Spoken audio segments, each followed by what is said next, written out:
Jesus, boys, girls, in-betweens, we are back with Mortal Kombat 11, and get on my horse is amazing. Are we on a trip to the tomb where the Holy Grail is located? We can only hope. I like how Kotal Khan has a matching, painted horse. He does, they painted his goddamn horse. It has to match my aesthetic. I like Kotal Khan. I have to coordinate, don't I? I like Kotal Khan, both narratively and in terms of his design. He's like the perfect counterpoint to Shao Kahn, who was all edgelord, skull armor, badass. Kotal Khan is just, you don't see turquoise very much anymore. Yeah, it's Kotal Khan is supposed to look kind of tribal, kind of badass in a way that's not supposed to be evil. He's supposed and that awesome '90s kind of not quite neon but very electric feeling color-wise. I just want to meet the guy who joined Kotal Khan's army because he thought he was going to be fighting for freedom and the oppression of Outworld and whatnot, and it turns out he just gets to paint Kotal Khan's horse.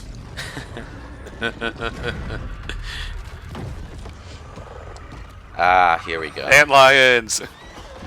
Characters in this game have an awkward tendency to have heart-to-heart conversations in really bad places at really bad times.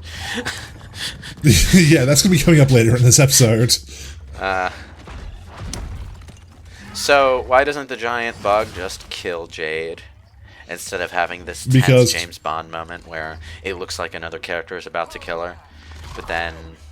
This is actually weird because Future Jade fights Past Jade, but Future Jade is clearly trying to kill Past Jade. Which would kill herself. Yeah, that's weird. Yeah. That is very weird. Although maybe she was just trying to knock her the hell out. That's, a possibility. Although, if you concuss her, you're going to feel that concussion. Oh, wait, she's undead. It doesn't matter. Yeah. That was kind of one of the few good things about Looper, when they tortured the guy's younger self and it reflected in his older self as they went. Yeah. The thing that this story does not acknowledge about time travel is the butterfly effect. Like, for example, maybe because Johnny Cage got a scratch on his face, he wasn't as successful as an actor afterward. Maybe that would alter where Johnny Cage was. If you are really getting into the butterfly effect, that one shot to the face might have resulted in Cassie Cage not existing. Because the timing was a little off, and they had sex at a different time of day and had a boy instead. It's stuff like that time travel coming soon as DLC, Carl Cage.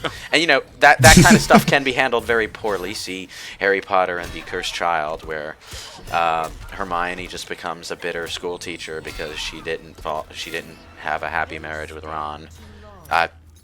Okay. Oops.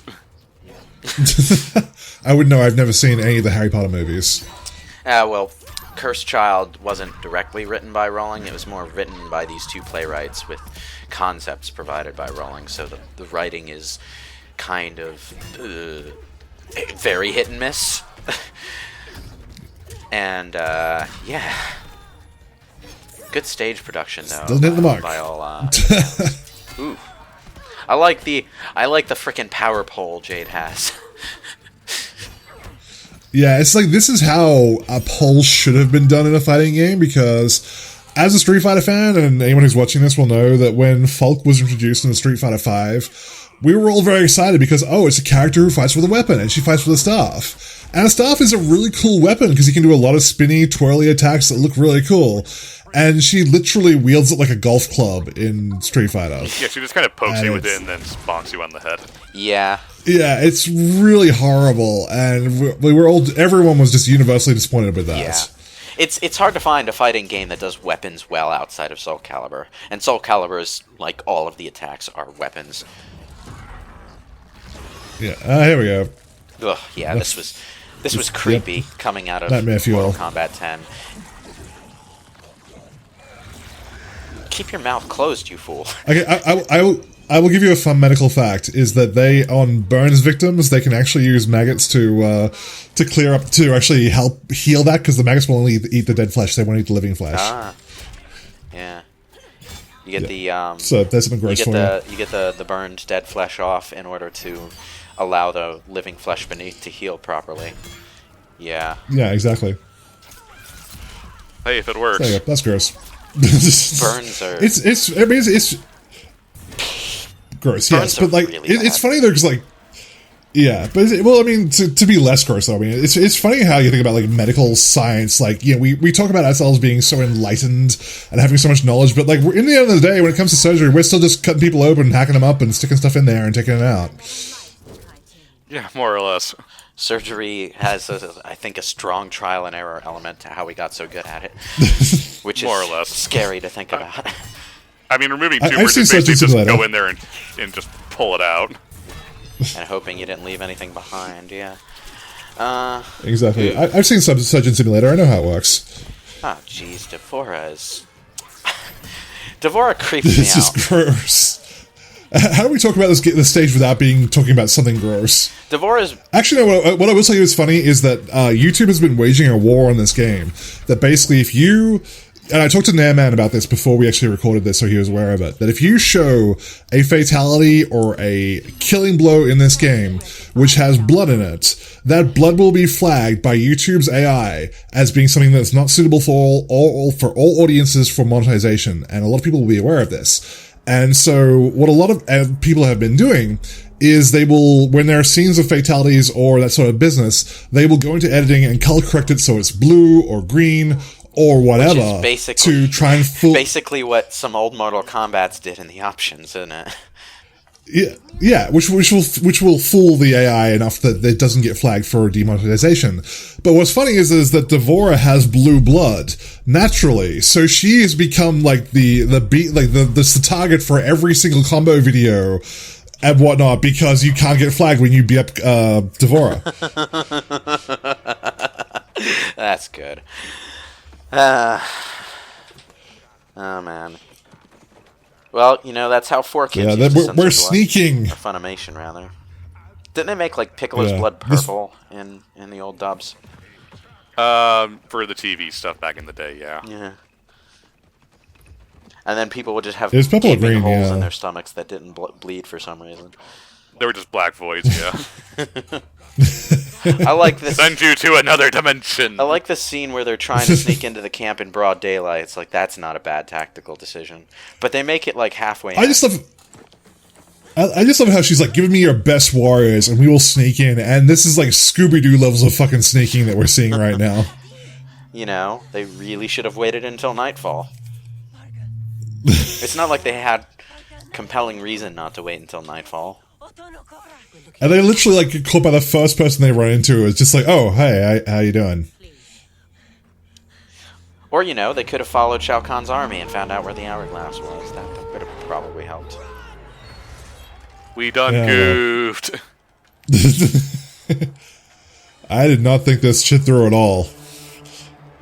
Oh, no, wait. Shao Kahn was waiting until Kotal Khan was dead to go to the hourglass. That's right. To me, my blue horse. We ride. So I'm just going to ride in myself. This can't end badly. It's not like I'm king. I'm just going to do what I should have done in the fucking first place. Just going to bonk everyone Inverse up. ninja theory. I do like the choreography on the action scenes there, though. I'm a sucker for good melee action. Yeah, it's well choreographed. It's well motion captured. You can't complain about the quality of it. Yeah, it's like another part of why I'm I'm a bit ambivalent on the game. But Star Wars: The Old Republic has some really good CGI videos. Actually, can we talk about one thing that has always made me incredibly mad about Old Republic, which no one ever talks about, is that there was a trailer for Old Republic before it even came out, where there was a ship that crashed into a temple of Jedi and a whole bunch of Sith came out of it. And that scene in the trailer got lifted scene for scene for Thor the Dark World, and no one ever fucking mentions that. From which one? Thor the Dark World. So Thor the Dark World, the second one. Huh.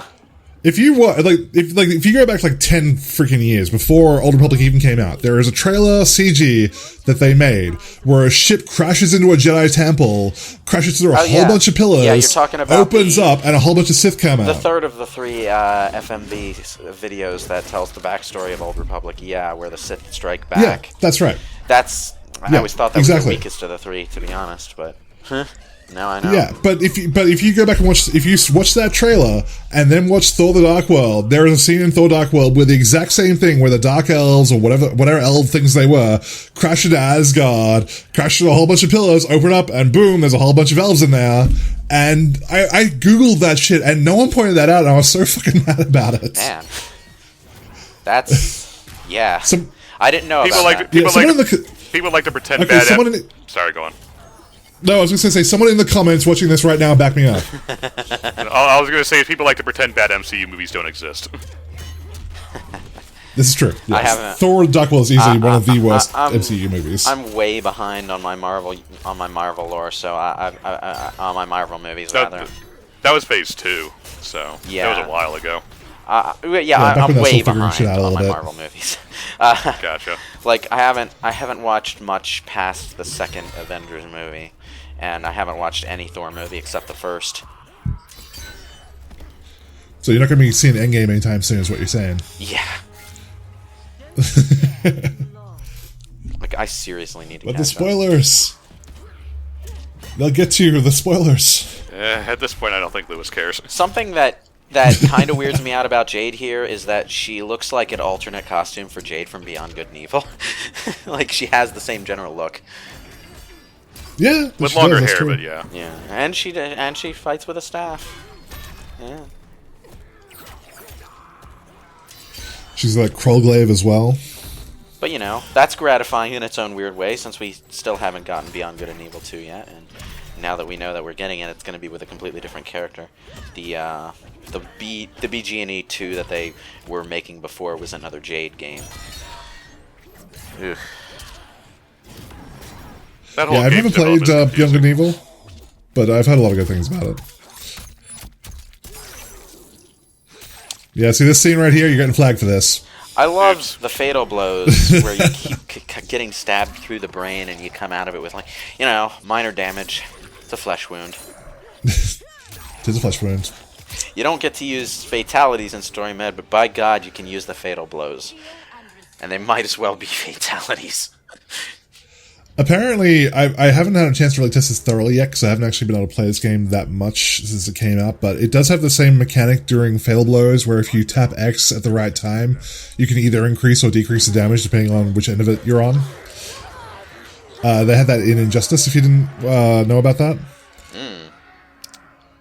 So basically what it is that in Injustice, when you get hit by a super move in Injustice, every time during that animation, and this is like NetherRealm's way of trying to add interactivity to what would otherwise be a static cutscene, is that every time your character gets hit during that cutscene, if you can press X at the right time, and they don't tell you this, but if you press X at the right time, a tiny little prompt will come up in the corner of the screen, letting you know that you took slightly less damage than you otherwise would have for being hit at that time. See, I didn't know that. That would be useful to know, because fatal blows do a fuck lot of damage. Yeah, so you can try that out yourself, and I think I've gotten it a couple of times, but yeah. Well, at least, like, you're not completely at the mercy of the scripted animation. I do, in theory, like this sequence where Jade is standing up to Kotal Khan, because Kotal Khan is ruthlessly exterminating this race of people who were, in the future, enemies of his, but these are the past versions that haven't done that yet, so there's not really a compelling reason to execute them. We're getting all Minority Report on this bitch. There's not really a compelling reason to execute them yet, because they're still just as potential allies as they are enemies. But Kotal Khan doesn't really see that yet, because he's only experienced the future where they were his enemies.